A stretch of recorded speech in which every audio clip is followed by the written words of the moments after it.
पुरुषार्थपूर्ण प्रार्थना।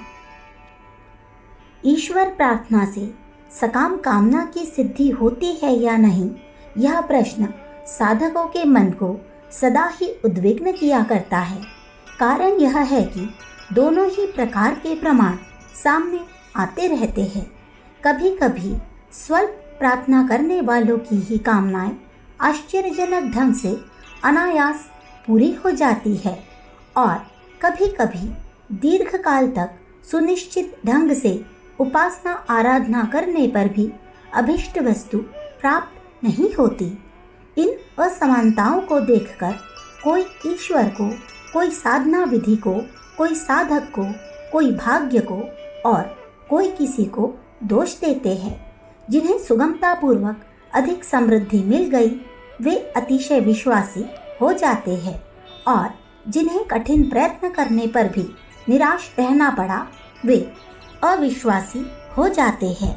उपरोक्त अस्थिरता को व्यवस्थित करने के लिए प्रार्थना का ईश्वर पर क्या प्रभाव पड़ता है और उस प्रभाव के द्वारा किस प्रकार सफलता मिलती है, इस तथ्य को विधिवत जानने का हमें प्रयत्न करना होगा।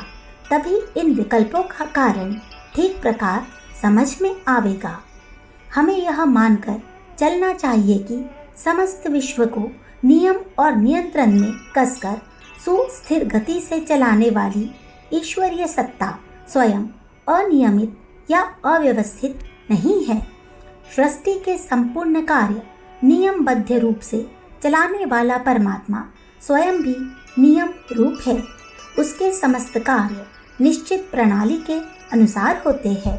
उसकी प्रसन्नता और अप्रसन्नता इस बात के ऊपर निर्भर नहीं है कि कोई व्यक्ति उसकी स्तुति करता है या निंदा।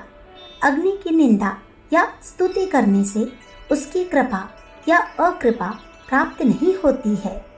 अग्नि का यदि सदुपयोग किया जाए, उसके नियमों के अनुसार काम किया जाए तो बड़ी बड़ी मशीनें चल सकती है, स्वादिष्ट भोजन पक सकते हैं, शीत का निवारण हो सकता है तथा और भी अनेकों काम हो सकते हैं। पर यदि उसे अनियमित ढंग से काम में लाया जाए तो हाथ झुलस सकते हैं, घर जल सकता है, भयंकर अग्निकांड उपस्थित हो सकता है। अग्नि की कृपा अकृपा निंदा स्तुति के ऊपर निर्भर नहीं वरन उसके सदुपयोग पर निर्भर है। इसी प्रकार निष्पक्ष, न्यायकारी, समदर्शी, नियंता, नियम रूप परमात्मा इस पर ध्यान नहीं देता कि कौन व्यक्ति उसके गुणगान गाता है या कौन अवगुण बखानता है। उसे तो वह प्रिय है जो उसके नियम पर चलता है। उद्योगी पुरुष सिंहों को लक्ष्मी मिलती है। यह ईश्वरीय सीधा साधा नियम है।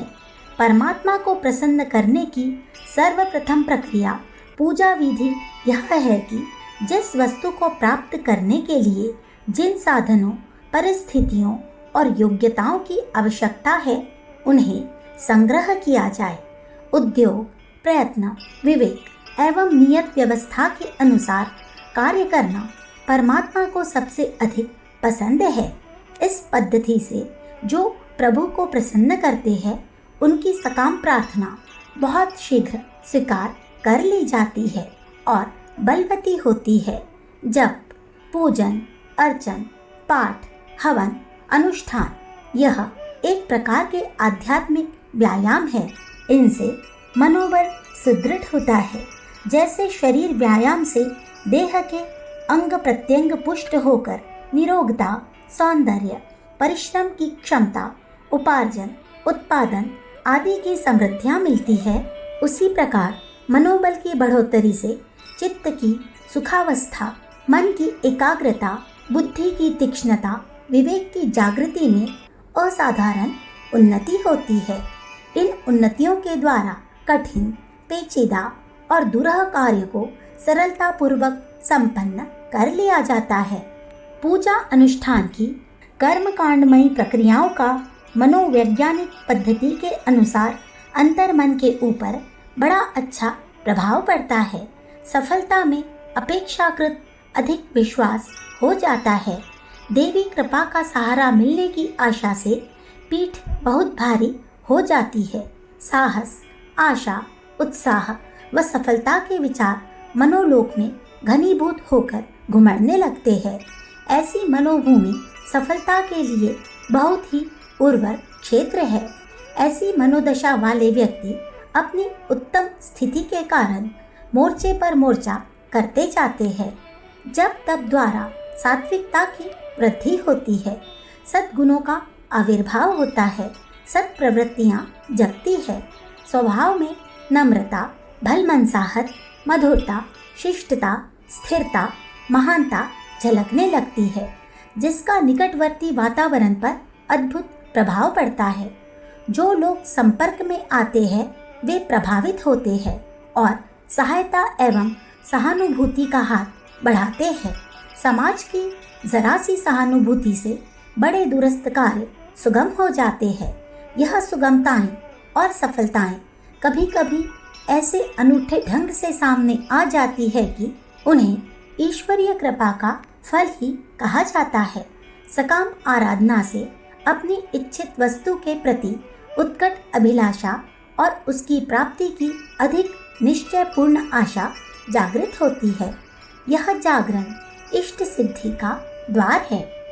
जहाँ तीव्र चाह होती है वहाँ राह निकल आती है। रामायण का मत है, जे ही कर जे ही पर सत्य सनेहु, सो ते ही मिलत न कुछ संदेहु। गीता ने भी अनन्यश्चिन्तयन्तो माम ये जना पर्युपासते श्लोक में इसी भाव की पुष्टि की है। निर्बल इच्छा से नहीं वरन उत्कट अभिलाषा से अभीष्ट सिद्धि प्राप्त होती है। यह स्थिति सकाम आराधना से प्राप्त होती है और तीव्र इच्छा के आकर्षण से अनुकूल परिस्थितियां एकत्रित होकर सफलता को निकट खींच लाती है। इस प्रकार पूजा आराधना द्वारा इष्ट सिद्धि के प्राप्त होने में सहायता मिलती है। प्रार्थना ऐसी होनी चाहिए जिससे उत्कट अभिलाषा, दृढ़ता, सफलता की आशा, प्रयत्नशीलता, अभिष्ट योग्यता, विवेकशीलता एवं सात्विकता की जागृति हो। ऐसी प्रार्थना बड़ी बलशालिनी होती है। उससे प्रत्यक्ष एवं अप्रत्यक्ष रूप से ऐसे अवसर उपस्थित होते हैं जिनमें कठिन दिखाई देने वाले कार्य बड़ी सुगमता से पूरे होते हुए देखे जाते हैं। उसे प्रार्थना का चमत्कार भी कह सकते हैं। किंतु जो प्रार्थना प्रयत्न रहित हो, मन के मोदक बांधने और बिना परिश्रम मुफ्त के माल की तरह एक झटके में सब कुछ मिल जाने की कल्पना हो, तो ऐसे ख्याली पुलाव पूरे नहीं होते। ऐसी प्रार्थनाएं प्रायः निष्फल चली जाती है। ईश्वर किसी के गिड़गिड़ाने, नाक रगड़ने या भीख मांगने की ओर ध्यान नहीं देता। वह स्वयं कर्मरत है। कर्म फल के अनुसार ही कुछ मिलने का उसके साम्राज्य में सुनिश्चित विधान है। संसार के बाजार में इस हाथ दे और उस हाथ ले की नीति ही प्रचलित है। अधिकारी और पात्रों को ही उपहार मिलते हैं। पुरुषार्थी, पराक्रमी और जागरूक व्यक्ति जीतते हैं और सुख भोगते हैं। यूरोपीय स्त्री पुरुष और बालकों की शारीरिक, मानसिक, सामाजिक और आर्थिक उन्नत अवस्था हम नित्य अपनी आँखों प्रत्यक्ष रूप से देखते हैं। इसके विपरीत प्रयत्न और जागरूकता के अभाव में हम में से अधिकांश व्यक्ति दुखी और दुर्दशा में परिस्थितियों में पड़े सिसकते रहते हैं। प्रयत्न, योग्यता और जागरूकता को बढ़ाने वाली प्रार्थना सफलता के वरदान उपस्थित करती है, परंतु मजदूरी से अधिक मांगने के मंसूबे आमतौर से पूरे नहीं होते। परमात्मा भिखमंगों को नहीं, परिश्रमी पुत्रों को प्यार करता है। पूर्व संचित शुभ अशुभ कर्म का उदय अस्त भी वर्तमान जीवन में सुख और दुख को उत्पन्न करता है। संचित प्रारब्ध और क्रियामान कर्मों के अनुसार कभी कभी कोई आकस्मिक संपत्ति या विपत्ति सामने आ खड़ी होती है। उसकी संगति प्रार्थना के साथ न जोड़नी चाहिए।